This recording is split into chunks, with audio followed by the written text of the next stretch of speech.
So I'm going to record this for Layla and hopefully other people who might be watching my my YouTubes.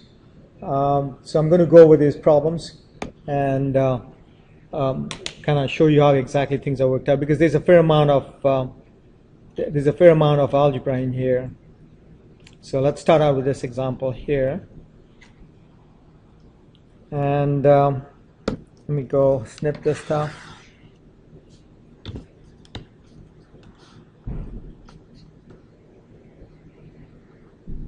So this example, I'm expecting you to use a quotient rule followed by the chain rule as well, or together with the chain rule.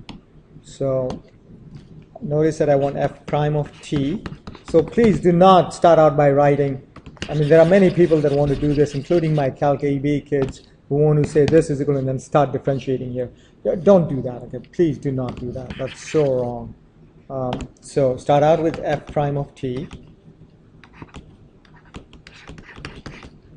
And we're going to use a quotient rule, but before we do that, I'm going to stick this negative sign outside, okay? So I don't have to carry it with me. So the quotient rule says keep the bottom, differentiate the top, 2t, minus keep the top and differentiate the bottom. So notice that in differentiating the bottom, you're going to need the chain rule. So what I need to do is, on the side, I want to find out how to differentiate this guy. Okay, and I'm going to do this on the side. So think of this as a square function. So if you think of it as a square function, then its derivative, and I'm just going to show an arrow there, I won't put an equal sign. If it's a square function, the 2 comes down. Then whatever is in parentheses, leave it alone and reduce the exponent by 1.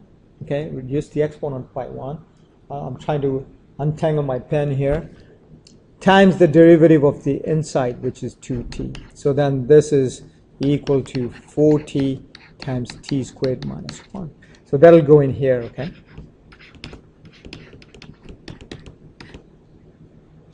All over, and you're going to square t squared minus 1. So that becomes to the 4th power. Okay? Now if you take a look at it, you want to really simplify. Don't foil the bottom, okay? Because there's no gain in foiling the bottom. There's nothing that can happen, okay? And you'll just be agonizing over foiling that. So there's no point in doing that. However, in the numerator, there are things that we can use to simplify. So take a look, okay? There's this guy in here, and he's also there, okay? All right. Did I F this up? Should this have been just a t? Yes, that should have been just a t. Okay, that should have been just a t. Derivative of 2t is just t, is just 2. And then in addition, there's a 2 here and there's a 2 buried in there. Okay, so I'm going to try and factor that stuff out. So but minus, I'm going to pull the 2 out and 1 of the t squared minus 1.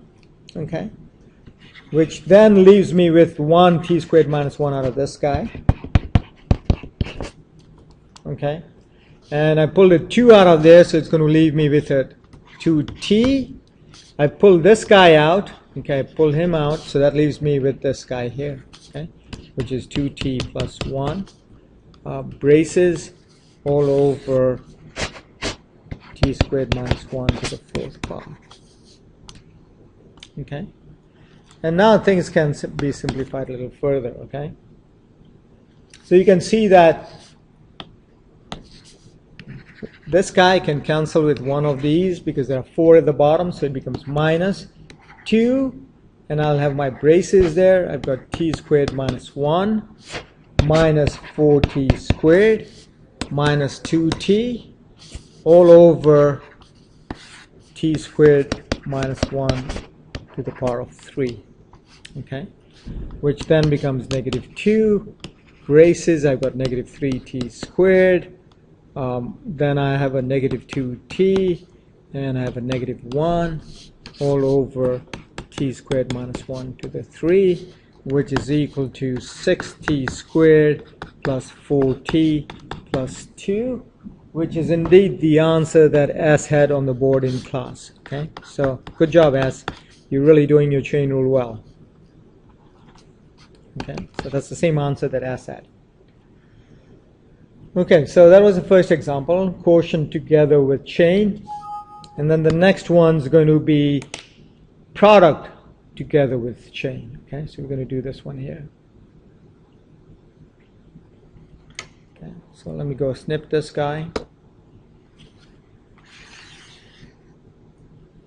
That didn't work out too well, did it? So one more time.